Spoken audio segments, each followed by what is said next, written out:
And that's why in flamenco, we value sensing over planning. You see, when I go on stage, I'm tracking way too many variables. I'm listening to what the guitar is doing, I'm listening to what the singing is doing, I'm tracking whether I am in rhythm, I'm tracking where I am on stage, what's happening with my costume, and then there's these lights in my eyes, and you all staring at me. There is no time to think.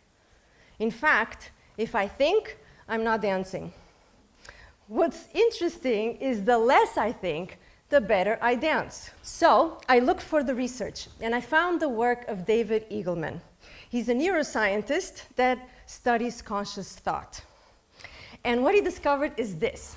Information from your environment arrives at your senses at different speeds.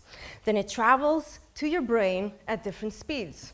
It then gets processed in different areas of the brain, you guessed it, at different speeds.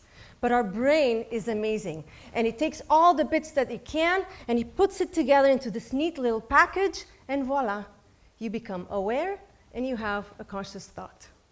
But by the time all of that happens, reality has passed you by. In fact, your conscious mind is living in the past. And that's why in situations of fast and furious change, conventional thinking like planning and analysis don't cut it. But you know what works? Something that you have had since the day you were born. Your body.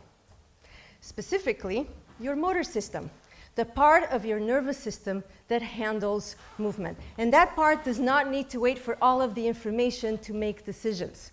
That part acts as quickly as possible, even before you become aware of what you're doing.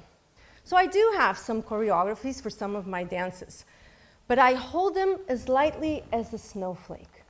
Because I know if I start micromanaging the guitar to play a certain melody so that it fits this move, or I ask the singer to sing these many verses to fit the length of my choreography, I'm in trouble. First of all, most of them are going to forget everything I asked because they're busy with their own lives anyway. Many of them are going to resent me, and they will never want to work with me again because I'm impinging upon their autonomy. That's why when I step on stage, I value sensing over planning. I pretend that I have tiny eyes and ears all over my skin. And I trust my body to lead the way.